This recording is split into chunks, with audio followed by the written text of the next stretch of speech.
Programa Cultura Geral. Apoio Faculdades Milton Campos. Venha ser referência. Estude com quem já é.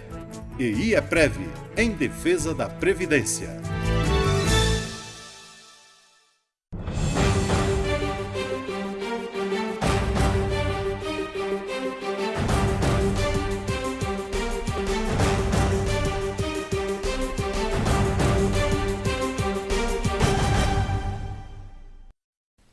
Muito boa tarde, começando agora mais um programa Cultura Geral, e hoje eu aqui vim até o meu entrevistado, o meu grande amigo, o professor Fábio Belo, me recebeu aqui na casa dele, sem nenhuma alusão aí ao leão, né? Mas a gente está fazendo hoje Cultura Geral em casa, e eu queria muito agradecer, principalmente aqui ao Jorginho, que se disponibilizou a vir aqui para fazer essa gravação, e o meu amigo Lucas, né, Alvarenga também, que também está aqui nos bastidores.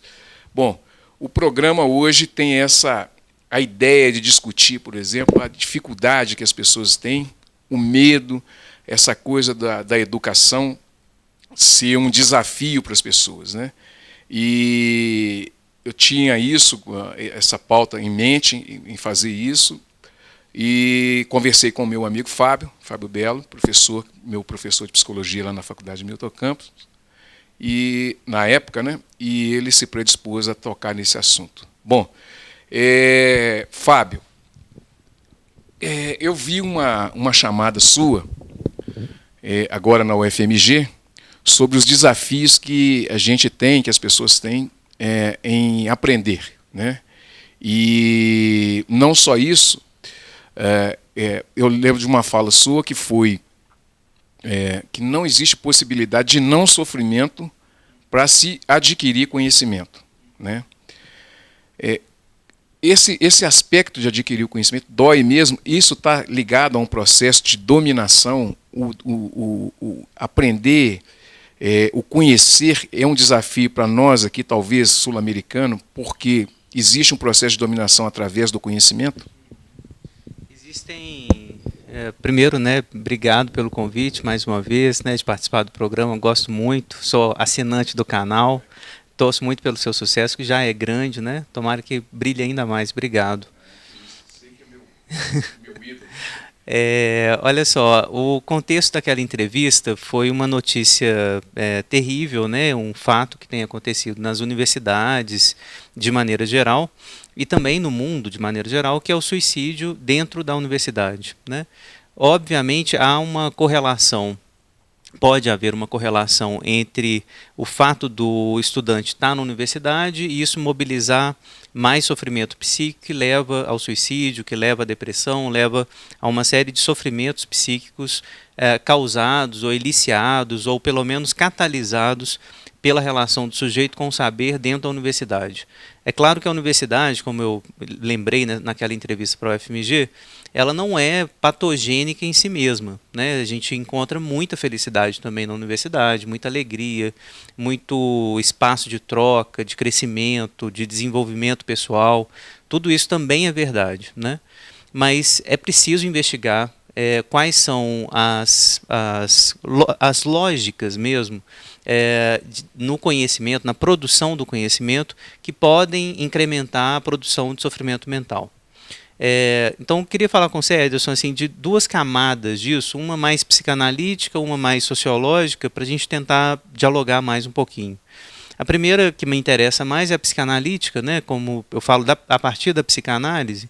Queria lembrar que a ideia de saber para o Freud, ela nunca está dissociada da ideia de pulsão, né? O Freud ele propõe algo absolutamente novo, radicalmente novo, que é a ideia de pulsão de saber, Wissentrieb, ou Forschertrieb, a pulsão de pesquisar, a pulsão de saber. Quando ele articula essas duas coisas, pulsão e saber, ele está lembrando para a gente que a gente aprende porque gosta de aprender.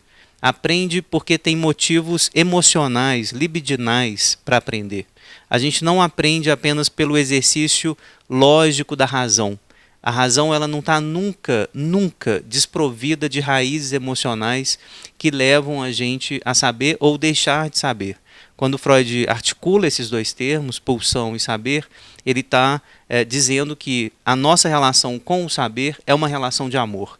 E como toda relação de amor, tem as idiosincrasias que produzem sofrimento, que produzem tensão, mas que também produzem alegria, que também produzem tudo aquilo que o amor produz. Seja, né, afetos mais ligados à angústia, afetos mais ligados à alegria. O Freud, num texto chamado Uma Lembrança sobre o Leonardo da Vinci, esqueci o nome do título do texto agora exatamente, mas é um texto clássico dele, onde ele analisa a obra e a vida de Leonardo da Vinci. Ele fala da pulsão de saber como tendo 3 destinos particulares. Um deles é a inibição, né? Existem sujeitos que, de repente, não querem saber de nada, eles não dão conta de saber, se recusam a saber. Um outro destino da pulsão de saber é a produção obsessiva do saber, quer saber de tudo, o sujeito que quer saber o tempo todo, né? Mas é um saber que me parece vazio, esvaziado de um sentido prático, de um sentido que pode se articular à vida. E um terceiro destino que o Freud idealiza bastante é o destino da sublimação, onde esse saber me parece mais bem articulado à vida do sujeito, né? Nesse texto, em outros textos, Freud está dizendo que a nossa relação com o saber, ela depende da nossa história libidinal, ela depende da nossa história amorosa. Então, existem algumas coisas que eu quero saber e busco saber, existem outras coisas que eu não posso saber, me recuso a saber. Num certo sentido, a gente pode pensar que o recalcamento, a repressão, as defesas são, em grande medida, defesas contra coisas que a gente não quer saber.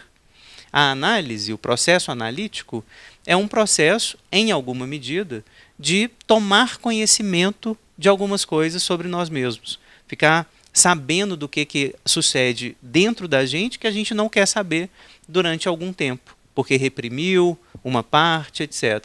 Então você pode fazer uma leitura do próprio exercício psicanalítico como um exercício de saber, né? É claro que esse saber, a análise, ela não é uma didática, né? Eu estou ali para me conhecer melhor, para saber mais sobre mim. Não é só isso, porque esse saber, quando a gente se dá conta, né, de algum aspecto que a gente não queria saber da gente, esse saber ele nos modifica de fato, ele nos modifica emocionalmente também. Então não é só um exercício lógico. Por isso que é importante advertir, né, assim, não adianta ficar lendo Freud para fazer análise. Não adianta estudar psicanálise para ser analisado. É preciso se submeter ao processo analítico para que esse saber transforme o sujeito, né? O exercício, né, de se submeter a uma análise é um exercício que tem a ver com a transformação do sujeito pelo saber que ele adquire ao longo desse processo de perlaboração dele mesmo, dos seus afetos, etc. Mas é importante lembrar que toda essa conversa analítica, toda essa conversa clínica não se distancia dessa questão que você está me colocando, né? Saber sobre si mesmo, pensar em si mesmo, se conhecer é parte inevitável do processo analítico, né? Então essa é a primeira camada. A segunda camada que você menciona, que eu acho muito importante e que se relaciona com essa primeira, é lembrar que a estrutura do saber, as estruturas, as instituições, ou como Foucault gosta de chamar, os dispositivos de saber que são compostos pelas instituições, pelas escolas, universidades, os livros, né, a mídia, né, um programa como esse aqui. Todos esses dispositivos de saber, eles fazem parte do que o Pierre Bourdieu chama de economia simbólica, né? A economia simbólica ela não é distribuída da mesma forma que uma economia democrática. Ela é distribuída, assim como a economia financeira, de maneira bastante desigual. Então, as pessoas têm um certo tipo de eficiência na economia simbólica, de maneira geral, quando tem uma grande taxa de conversão do seu capital financeiro em capital simbólico. Então, se eu compro saber, se eu tenho condição de comprar saber, né, é porque eu tenho capital efetivo, e esse capital que eu adquiro, ele serve para estruturar as minhas relações de poder que perpassam infinitamente o tanto de capital simbólico que eu tenho. Quanto mais capital simbólico eu tenho, maior a minha taxa de conversão desse capital em capital financeiro. Eu vendo o meu saber muito caro. Por exemplo, se eu faço direito na Milton Campos, se eu faço mestrado, doutorado, faço concurso, etc., que depende de muito dinheiro, né, depende do tempo que eu tenho disponível para estudar, por exemplo, o que também exige uma equação financeira, ter tempo disponível exige dinheiro, eu consigo vender o meu capital simbólico muito caro. Né? Então, se eu sou juiz federal, por exemplo, eu ganho muito dinheiro.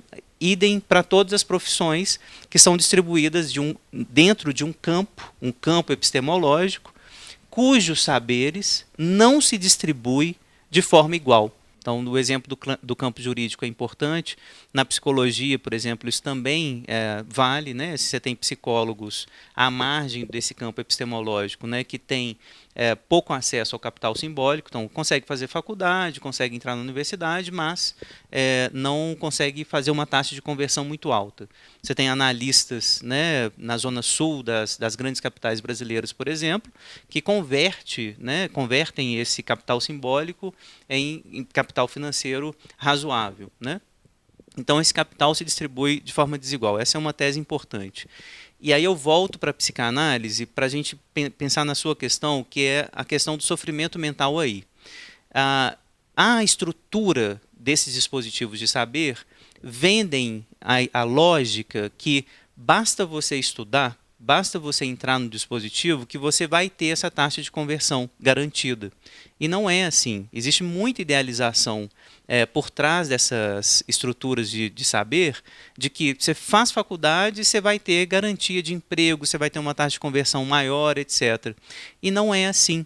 Não é assim porque o Bourdieu também mostrou no livro dele fundamental, chamado A Distinção, que não basta entrar na universidade, porque você tem toda uma rede social que estrutura as estruturas sociais, são redes estruturantes dessas estruturas sociais, que vão garantir a entrada do sujeito no mercado mais facilmente ou menos facilmente.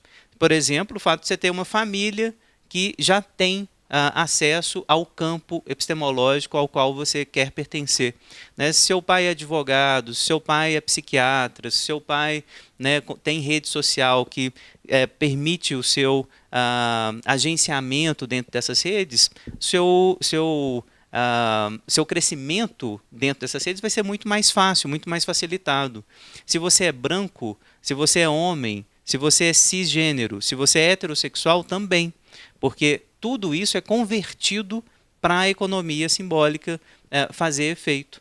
Então, existem muitas interseccionalidades, né, de raça, de gênero, mas principalmente interseccionalidades também econômicas, políticas e sociais, que vão marcar profundamente essa taxa de conversão entre capital simbólico e capital financeiro.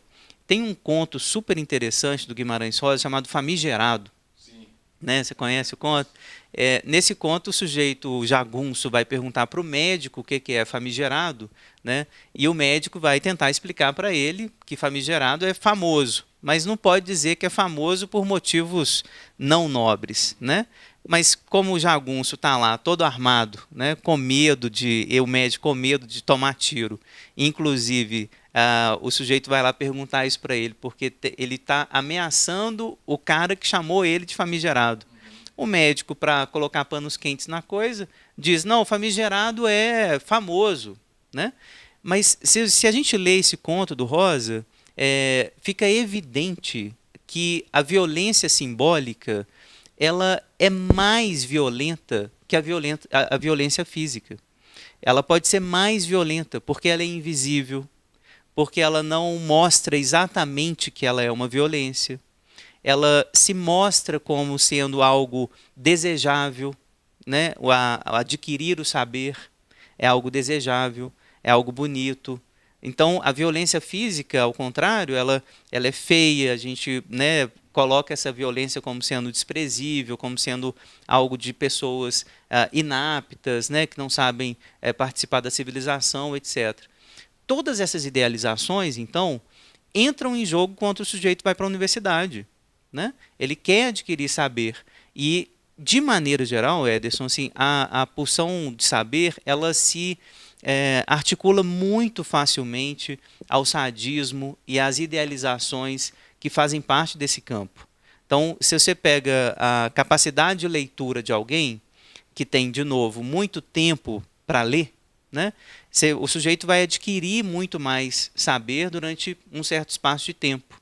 Mas quando o sujeito vai fazer a faculdade à noite, né, quando ele é negro, quando ele não tem acesso a bibliotecas boas, quando ele é pobre, quando ele não tem condições de tempo de leitura, né, e se depara com esse ideal de leitura que a universidade coloca, essa idealização ela é sádica. Ela começa a se tornar sádica. O sujeito ele vai se deparar com o ideal, o professor vai chegar lá na frente pressupondo as condições iguais na mesma turma e vai dizer, olha, vocês têm que ler mais ou menos, né, 500 páginas por mês, né, a média da universidade, de uma boa universidade, é isso aí. Mas essa média de leitura, ela depende das suas condições sociais, políticas, né, ambientais. Às vezes você não tem um espaço de leitura que faça silêncio, que tenha paz, né? Então, é esse tipo de estruturação sociológica que vai se articular às estruturações libidinais do sujeito que vai produzir sofrimento quando a gente entra dentro desses dispositivos. Então, você tem duas fontes, né, de sofrimento que é muito importante. Uma mais sociológica mesmo, condições sociais específicas, políticas, para você realmente se colocar ali e estudar, que te idealizam, né, idealizam esse dispositivo, mas esse dispositivo não dá tudo o que ele promete, porque, na verdade, essa promessa é comprometida com outras redes de poder. E a outra fonte de sofrimento é o próprio saber, né, que o sujeito tenta adquirir, ele está atrelado a uma série de possibilidades que ele não controla. O tempo, né, enfim, as condições a partir das quais ele parte como sujeito de conhecimento, né? Ele não dá conta de controlar essas condições todas. Fábio, outra pergunta que eu queria fazer para você é o seguinte: onde entra a meritocracia, entra o sistema de cotas, e o que está estruturado para que isso funcione e da forma que funcione? E tem um detalhe também, uma pergunta também em cima dessa.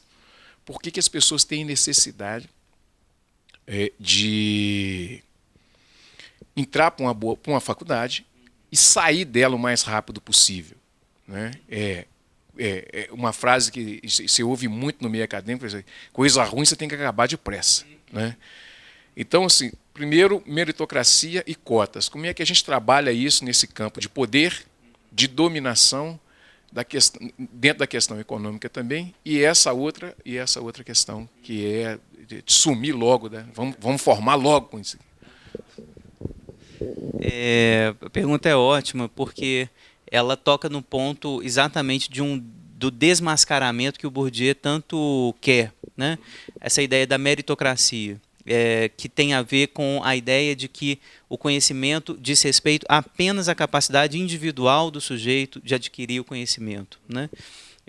A gente precisa desmascarar essa naturalização da aquisição de saber, né? A aquisição de saber não é algo apenas natural, né, apenas individual, que diz das minhas capacidades cerebrais, por assim dizer, ou das minhas capacidades individuais, né, que passam pelo meu cérebro, o funcionamento do meu cérebro, etc. Não é isso, né? É óbvio que isso está em questão, o indivíduo está em questão, mas o que está em questão efetivamente na aquisição do saber tem a ver com os dispositivos, como o Bourdieu vai mostrar, sociais aos quais eu pertenço, ou sob os quais eu estou dominado, né? Então, a meritocracia, ela vende o discurso de eu vou adquirir o saber se eu fizer um esforço pessoal, se eu tiver vontade própria, né? Mas se a gente for honesto, intelectualmente honesto, e querer comparar, né, a vida de uma criança que vê o pai sendo assassinado, a mãe usando droga, vivendo numa condição ambiental cheia de barulho, de violência, com pouca comida, com comida contada, com pouco acesso a tempo livre, a espaços de brincar, a brinquedos, a jogos, a mídia que dá para ela informações full time, o tempo todo, e comparar essa criança com uma outra criança que tem adultos responsáveis e estáveis, dando apoio para ele nas tarefas todos os dias, aula de inglês todo dia, aula de francês desde os 7, 8 anos de idade, acesso a esporte de qualidade toda semana, adultos que conversam e transmitem nessas conversas conteúdos simbólicos complexos, como conversa sobre política, conversa sobre religião, sobre o que é o mundo, o que é a vida. Se a gente compara essas duas crianças, torna-se, se nós fôssemos intelectualmente honestos, né, torna-se impossível sustentar a ideia de meritocracia. Né? É cínico e cruel, né, manter o argumento da meritocracia na medida em que essas condições de possibilidade, condições de início da aquisição do saber, né, da instalação daquilo que o Freud vai chamar de pulsão de saber, as condições de possibilidade da instalação disso são absolutamente desiguais. Sendo absolutamente desiguais, não cabe colocar essas duas crianças nas mesmas condições de luta. As condições de luta são absolutamente desiguais desde o início. Falar em mérito é fazer um corte cínico, metonímico, daquilo que é a relação entre o sujeito e o saber. A metonímia, ela é verdadeira. Eu preciso de força de vontade para aprender. Isso é verdade. Mas essa força de vontade se instala dentro do dispositivo nas estruturas estruturantes e estruturadas da aquisição do saber. A minha força de vontade ela não se dá num vácuo político. Ela não se dá num vácuo libidinal. Não existe vácuo político libidinal para a aquisição de saber. Portanto, colocar todo o peso na minha vontade de saber, na minha força de vontade, concentração, de memória, me parece não só cínico, como sádico, como violento. Num país racista como o nosso, né, essas condições de possibilidade radicalmente desiguais, inferiores, terrivelmente difíceis para a aquisição do saber, para a instalação da pulsão de saber, ela incide, essas condições de possibilidade, elas incidem mais pesadamente sobre negras e negros, que, historicamente, são radicalmente isolados desses dispositivos de aquisição de saber. Né? São isolados, são rechaçados, não são reconhecidos como sujeitos de saber, sujeitos aptos a saber. Então, negras e negros são sistematicamente isolados desses dispositivos e, além de isolados desses dispositivos, eles, nas condições de vida deles, sistematicamente têm menos chance de adquirir saber, porque não vão ter famílias que estão lá com os adultos com tempo disponível para o esporte, para a conversa, para essa troca de saber que ajuda muito a criança a criar essa base que vai atrelar saber e prazer, né? E não só isso, atrelar saber e prazer, mas garantir que a criança entenda a lógica da conversão entre saber e poder. Esse tipo de conversa acontece muito pouco com as crianças que são pobres. E a gente sabe que a pobreza no Brasil ela tem cor, né? E ela é negra, e essas crianças são sistematicamente excluídas. Então, me parece que uma medida paliativa, né, mas que é urgente, fundamental, que tem que ser mantida, são as políticas de cota e inclusão social, não só as cotas raciais, mas também as cotas públicas que dizem respeito à faixa de renda das pessoas que não tiveram acesso à educação de qualidade e às condições familiares, políticas, ambientais de saída né, que são as pessoas mais pobres, elas precisam de cotas sistematicamente nesse campo, não só do saber, mas o campo também do trabalho e da distribuição do capital. Então, cotas nos concursos públicos, cotas nas universidades públicas, cotas nas universidades de maneira geral. A ideia é que a gente tente fazer o que nós não fizemos ao longo dos primeiros anos de vida desse indivíduo ali no acesso à universidade, né? E a grande questão, aí chegando no final da sua questão, é: o sujeito entra na universidade, né? Estou falando a partir da universidade pública, né, na qual eu sou professor. Se manter ali é outra luta, porque ele entra pela cota, mas ele precisa de moradia estudantil, ele precisa de um bandejão que funcione, ele precisa de uma biblioteca boa que funcione, que ele tenha acesso aos livros, ele precisa de computador. Hoje é impossível você fazer uma graduação sem internet, sem computador, sem acesso ao sistema Moodle, por exemplo, que a gente usa na UFMG. Então ele precisa de uma série de recursos que muitas vezes ele não vai ter. Então a universidade, além de favorecer o acesso desse sujeito, precisa manter esse sujeito ali dentro, né? E por isso se torna urgente sair da universidade, porque é difícil ficar ali dentro. A pressão da idealização do saber é enorme, né? Porque ele sistematicamente vai se deparar com o tanto que ele não sabe, com o tanto que ele está devendo, né? O exemplo mais básico, Ederson, assim, é a aprendizagem da língua estrangeira. De maneira geral, o aluno classe média alta, ele chega na universidade capaz de ler um texto em inglês e em francês. Pelo menos em inglês. O aluno que vem das classes mais pobres, ele não tem essa condição. Porque a gente sabe que a escola pública no Brasil, por exemplo, não dá conta de ensinar uma língua estrangeira com qualidade suficiente para fazer um inglês instrumental, de ler um artigo, né, de psicologia, psicanálise na universidade. Então, esse exemplo básico diz da pressa de sair, da urgência de sair, né? Ele vai se deparar com isso a todo momento. Não é possível ficar ali dentro, né, com esse sofrimento de sempre se deparar com uma certa dívida, com um certo atraso, né, de aprendizagem que ele tem. Então, ele prefere sair o mais cedo possível para ir para o mercado de trabalho com um pouco mais de capital simbólico, que aumenta um pouco mais a sua taxa de conversão, né, desse capital em capital financeiro. A ideia da aquisição o mais rápido possível tem a ver com uma questão de sobrevivência em alguns casos, né? Então é importante manter essas políticas de cota, sustentar os números que a gente tem obtido desses alunos, né, os cotistas, sejam pela questão da raça, seja pela questão socioeconômica, mostrando, inclusive, que esses alunos rendem tão bem quanto os alunos não cotistas, que eles têm um rendimento acadêmico muito bom, né, que eles também têm um certo percurso fora da universidade que interessa para a gente estudar, né? A gente tem visto nas pesquisas que o fato de ter acessado a universidade muda radicalmente as condições de empoderamento das pessoas, não só das pessoas que estão agora, né, com esse capital adquirido, mas também os seus familiares, as pessoas que estão ali próximas a ele.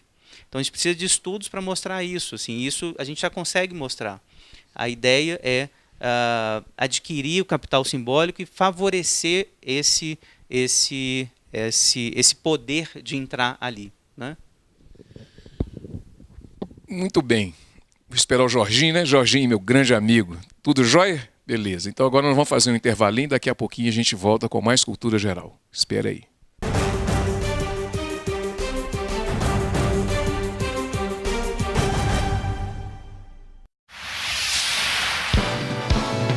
Canal Cidadão, Nova Lima e você.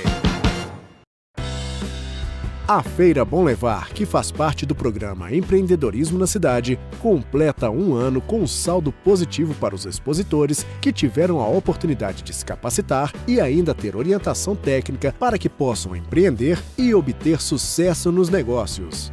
O objetivo é capacitar o máximo de pessoas para empreender autonomamente. Ele ter todo o conhecimento para calcular e ter o máximo de lucro, captação de clientes e poder de venda, Dessa forma, ele fica mais competitivo no mercado, que é muito exigente, né? É mais uma opção dele também estar fomentando a sua renda familiar e pessoal.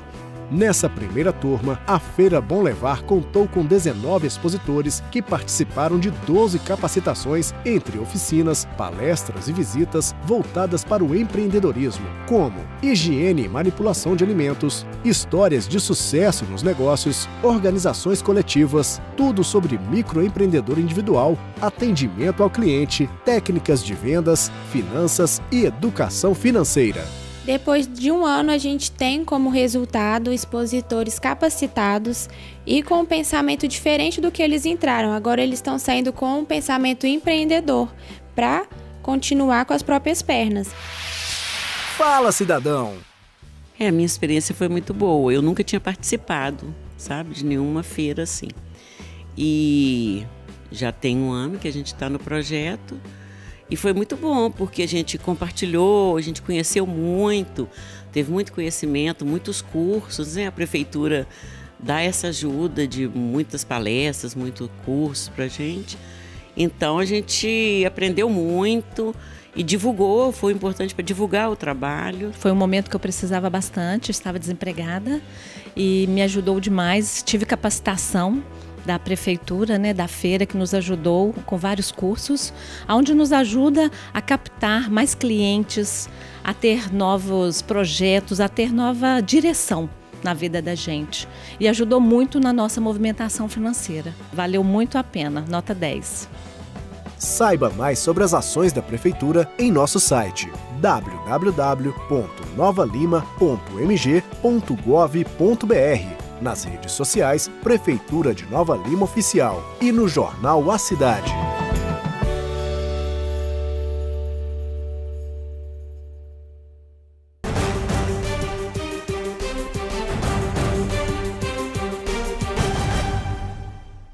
Bom, voltando agora com o programa Cultura Geral, o Fábio, eu queria te perguntar, tem uma questão que está eminente aí, que é a questão da violência, né? Virou um mote, né, da mídia normal, convencional, né, essa que manipula a opinião pública. Então, vender a violência é também uma forma de dominação, né? Como é que a gente entende esse processo de dominação, essa violência contida? Eu estava vendo o Atlas da Violência, por exemplo, a cada 100 pessoas mortas por homicídio, 72, quase 72 são negras, né? Isso é um dado muito importante e interessante. Agora, como é que a gente trabalha essa questão da violência, do medo, né? Porque cada vez mais, quanto mais violência você mostra, mais medo, com mais medo a pessoa vive, e aí vai girando, tem um moto contínuo aí. Eu queria que você explicasse isso para as pessoas que estão, né, nos assistindo, para que elas entendam o que é a violência e como é que se vende violência e através disso se produz o medo. A questão da violência para a psicanálise, ela é muito importante, porque é uma das vias a partir das quais a gente vai mostrar que nós não temos instinto, né? Você sabe que a violência, ou melhor designada, a agressividade no campo dos animais, ela é regulada pelos instintos, né? Tem a ver com o controle do ambiente, por exemplo, o território, tem a ver com o controle das fêmeas, né? Enfim, tem a ver com uma série de regulações instintivas que são as mesmas entre todos os membros de uma mesma espécie. Então, o leão sempre vai atacar o coelhinho se ele vê o coelhinho, né? No campo do humano, a gente não tem um instinto que regula a violência, né? O que é a violência para a psicanálise é da ordem do pulsional também, né? Ou seja, nós temos razões emocionais para atuar em relações de violência. No campo do humano, a gente fala em sadismo muito mais do que violência, em agressividade. A nossa agressividade está atrelada às nossas fantasias de maltratar o outro, né? Falar em masoquismo e sadismo é para onde a psicanálise caminha quando a gente fala de violência, né? E isso tem a ver, claro, também, de novo, né, entre duas camadas aqui, uma camada mais psíquica e uma camada mais sociológica. socialmente eu posso usar essas fantasias sádicas e masoquistas para controlar as pessoas, para fazer uma série de engrenagens perversas funcionarem, né? Como, por exemplo, a engrenagem racista na nossa cultura, né? O que está acontecendo há muito tempo, Ederson, assim, é importante que a gente fale isso com todas as letras, é um genocídio. Existe genocídio acontecendo no Brasil. Existe o genocídio das pessoas negras no Brasil. É um genocídio não só autorizado pelo Estado, mas quase que incentivado pelo Estado, né? Tem parte desses números que você indicou, a gente está certo disso, é a polícia, né, que produz, né? Existe produção efetivamente da polícia, né, braço armado do Estado, que gera o assassinato sistemático de pessoas negras no Brasil. Eles mesmos, os policiais, também assassinados, quase todos negros, né, como diz aquela música do Caetano do Gil, né, o genocídio é generalizado. A grande questão para a psicanálise é tentar pensar no que está por trás disso do ponto de vista psíquico. Quais são as consequências disso do ponto de vista psíquico? Quando eu atendo no consultório um paciente que traz um pesadelo, que não pode mais sair de casa porque foi assaltado, então ele sonha com isso, né? Porque foi assaltado de verdade na rua, roubaram o celular, roubaram a mochila, roubaram o carro, sequestraram por um tempo. Todo mundo conhece alguém, se esse alguém não for o próprio sujeito, que já foi assaltado, que já foi alvo de violência no Brasil, né? Quando o sujeito traz isso para análise, ele não traz só uma questão política, ele traz uma questão libidinal também, né? Que vai produzir medo, que vai produzir uma certa lógica do condomínio, né? Ele não vai sair mais de casa. A cartografia da cidade muda na medida em que esse sujeito ele é alvo de violência. A cartografia da cidade vai mudar no sentido de que ele só vai poder circular na cidade em alguns horários, em alguns lugares, com algumas pessoas, né? Ou seja, a circulação da cidade pela cidade para algumas pessoas está absolutamente circunscrita, né? A gente não sai mais à noite aqui na Zona Sul, por exemplo, de Belo Horizonte, a qualquer horário, a pé. A gente perdeu a cidade. A gente está perdendo a cidade. E isso, claro, tem a ver com as nossas fantasias, que têm um amparo na realidade muito importante, nossas fantasias de ser assaltado, de ser perseguido, de ser violentado, etc., né? O Estado, me parece, ele mobiliza forças para atuar nesse sentido. A tese do Foucault me parece ainda muito, muito clara, muito presente, a tese presente no Vigiar e Punir, né? É preciso criar o delinquente, é preciso criar o monstro social, o perverso social, para legitimar a violência do Estado. Eu gosto muito dessa tese, essa tese é muito importante para a psicanálise, né? A ideia de que existe um monstro social, um criminoso, que vai fazer com que eu legitime a força violenta do Estado, né? Que vai proteger, evidentemente, os interesses, né, da propriedade privada, daqueles que obtêm e têm o poder, né? Porque esse Estado, essa força policial, essa força, o monopólio da violência do Estado, não está sendo usada há muito tempo, na verdade, acho que desde a fundação do Brasil, né, a favor das classes mais desfavorecidas, né? Essa operação policial, né, todos esses dispositivos de poder que vão da prisão à polícia, que vai do campo jurídico, né, aos outros meios de controle, a mídia em particular, servem tão somente aos interesses de uma classe que é a classe dominante, né? E isso vai aparecer do ponto de vista psíquico também, né? Aparecem as depressões, aparecem as síndromes do pânico, aparece uma angústia generalizada. Tudo isso pode ser capitalizado, Ederson. Tudo isso pode ser capitalizado em termos de remédio, em termos da indústria farmacêutica, né? Em termos de arma, em termos da lógica do condomínio, a construção de casas e dispositivos de segurança. Então, capitalizar o medo é absolutamente possível, né? Produzir mais medo me parece uma estratégia muito interessante do capital, né? E com dados concretos. A gente não está falando só de fantasia. Eu insisto, todo mundo aqui nessa sala conhece ou já foi assaltado. Conhece alguém que foi ou já foi. Dos pequenos assaltos à violência mais pesada.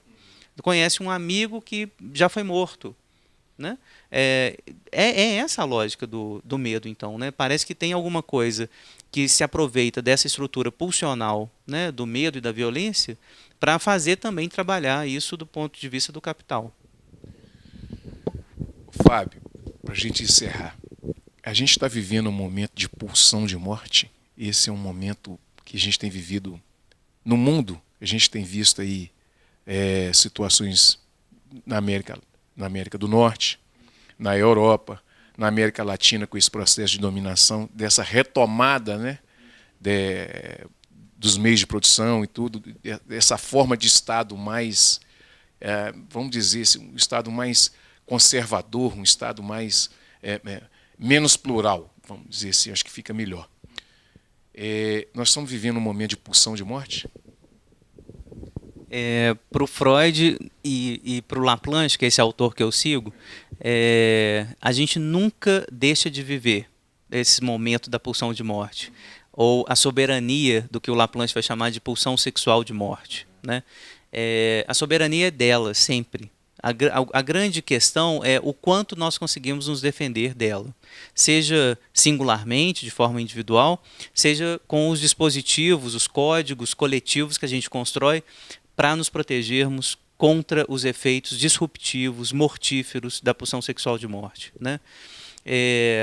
A grande advertência que eu acho que a gente pode fazer depreender, uma consequência política, que a gente pode depreender da teoria da sedução generalizada do Laplanche, é que nós nunca estamos a salvo dos códigos sociais que nós construímos para conter a pulsão sexual de morte. Nunca. Esses códigos nunca têm uma garantia, nunca vão ter uma garantia de permanência ou estabilidade.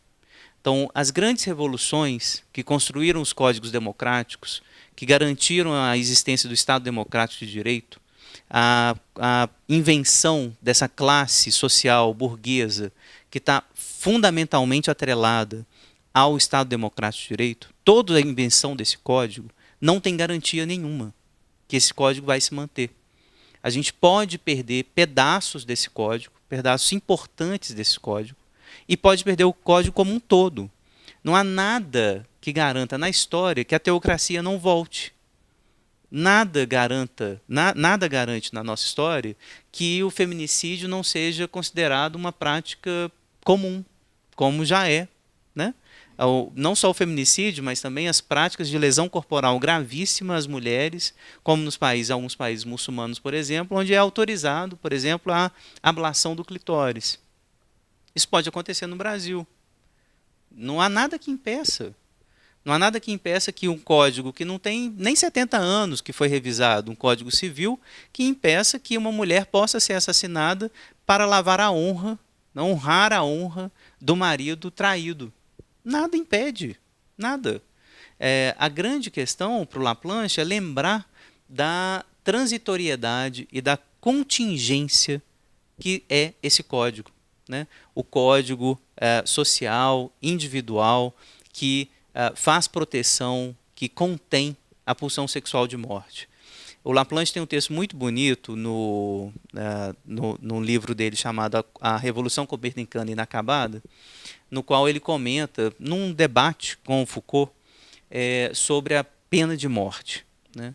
E ele vai argumentar que não vale a pena a gente apostar na pena de morte como uma resposta do Estado. Né? E ele vai fazer um argumento super interessante, Edson, que é o seguinte: a pena de morte é mostrar, do ponto de vista do Estado, que matar vale a pena, que é excitante, que há uma excitação que a gente não quer admitir em matar o outro, que isso é excitante, isso é gostoso, isso gera prazer, que isso não está na ordem do instinto. Matar, violentar o outro não é instintivo para a gente. Entra nos usos dos prazeres que o sujeito pode ter. Daí o Laplanche recusar terminantemente a pena de morte, né? Dele fazer um apelo para retribuições penais mais complexas, mais simbólicas, de trocar a violência física por outros tipos de contenção codificadas que não passam pela violência física. Mas a grande questão, e eu lembro disso quando eu dava aula no Direito lá na Milton Campos, no primeiro período, uma das perguntas que eu sempre gostava de fazer: o estuprador merece ser estuprado na cadeia? A maioria das pessoas vai dizer sim. Problema nenhum em admitir essa fantasia. Problema nenhum. Acho que todo mundo tem essa fantasia, principalmente quando a gente pensa em pessoas próximas a nós que vão ser assassinadas ou estupradas. Né? A pergunta ainda continuava: se um filho seu fosse assassinado, você gostaria de matar o assassino do seu filho? Perguntas assim, ad personam, né? Assim, pessoais, que vão falar do seu afeto pessoal, elas produzem fantasias muito rápido. Fantasias de assassinato, fantasias de estupro, que nós temos. Então, nós autorizamos o estupro do estuprador na cadeia. Nós desejamos isso. Nós não vamos hesitar em comemorar o estupro do estuprador na cadeia. Porque nós temos fantasias sádicas que a gente tem que admitir, mas que tem que fazer frente a essas fantasias para que esse pacto social não se estabeleça. A gente pode estuprar quem a gente quiser, ou a gente pode matar quem a gente quiser. É conter esse desejo. Esse desejo é legítimo, é isso que o Freud vai dizer. É um desejo que vai aparecer em quase todo mundo. O desejo de matar os nossos inimigos, estuprar quem estuprou quem a gente amava. São desejos legítimos que fazem parte do pulsional, né? Agora, dar vazão a esse desejo é outra história. Então, o que a gente tem que fazer é conter esse tipo de desejo, não deixar ele andar. E para fazer esse tipo de contenção, é muito importante conversar. Né? Um programa como esse aqui, ele transmite o código, a gente vai fazendo de novo o pacto social, na medida em que esse pacto é só uma aposta. Ele é uma aposta porque ele é contingente, ele pode se perder. Lembrar que esse pacto pode se perder a qualquer momento, na verdade, que a gente já tem perdido esse pacto, né, sistematicamente, com os negros, as negras, os homossexuais, né, as minorias. A gente está perdendo esse pacto. Na verdade, a gente nunca chegou. O pacto burguês, de fato, da Revolução Francesa, das revoluções burguesas, nunca chegaram. Esses pactos nunca chegaram, né, a essas minorias. E quando a gente sofre a eleição de um Trump, né, a gente sofre a ameaça de uma eleição como o Bolsonaro, né, a gente está efetivamente colocando em risco esse pacto que é fragilíssimo já. Então, a direita conservadora, a direita fascista, né, que tem ganhado muito espaço, né, nessas últimas eleições, nesses últimos tempos, né, é muito importante tomar cuidado, né, porque nós podemos efetivamente perder o que a gente constrói, perder o que a gente já construiu em termos de Estado Democrático de Direito. Não há nenhuma garantia. Então é importante continuar a conversar, continuar a alertar as crianças, os adolescentes, né, quem vai votar agora, de que a direita ela tem estratégias muito sofisticadas, muito inteligentes, né, apesar da estultícia, né, da estupidez muito evidente do Bolsonaro, ele não representa a inteligência da direita. Né? Ele é um tipo de fantoche, né, dessa direita que é muito inteligente, que controla a mídia, que controla os dispositivos de saber, a entrada dos sujeitos nesses dispositivos, né? Não confundir, né, aqueles sujeitos que são os representantes dessa direita conservadora, o Alexandre Frota, o Bolsonaro, né, um bolsominion, né, que só vocifera, né, baboseiras, violências e não dá conta do debate intelectual. Não confundir esse sujeito com a inteligência das estruturas, dos dispositivos que mantém a classe dominante dominando. Não se pode confundir. Né? A direita não é estúpida. Né? Ela usa desses sujeitos que são evidentemente estúpidos, né? Mas ela mesma, a direita, ela não é estúpida. E ela, mais do que nenhuma outra classe, sabe operar com a pulsão sexual de morte. É a direita que vai propor castração química. É a direita que vai propor pena de morte. É a direita que vai propor mais polícia, mais assassinato, mais violência. Ela usa dessa sedução porque sabe do apelo inconsciente que essas fantasias têm na maioria das pessoas.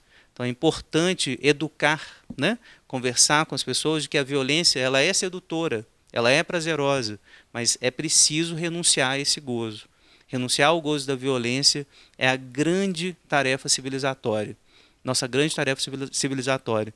E eu acho que programas como o seu, né, fazem esse esforço, né, conversar, chamar para o debate, né, essa insistência que você tem feito aí ao longo do tempo. Só queria te parabenizar, né, por esse esforço. Assim, esse aqui é um programa que abre para a ética, né, que abre para o diálogo.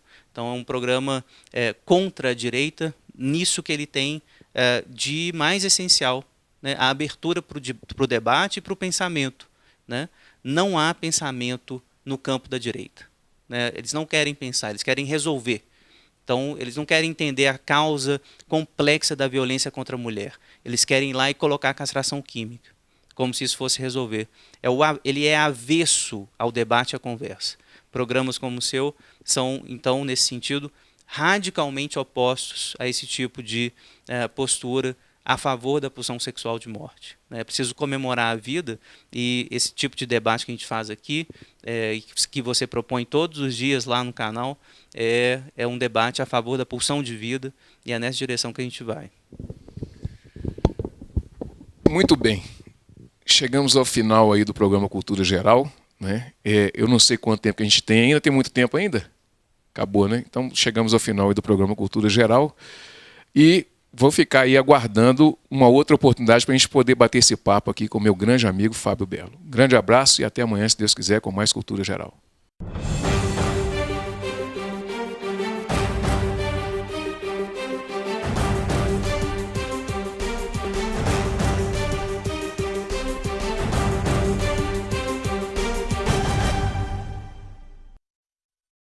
Programa Cultura Geral. Apoio Faculdades Milton Campos. Venha ser referência. Estude com quem já é.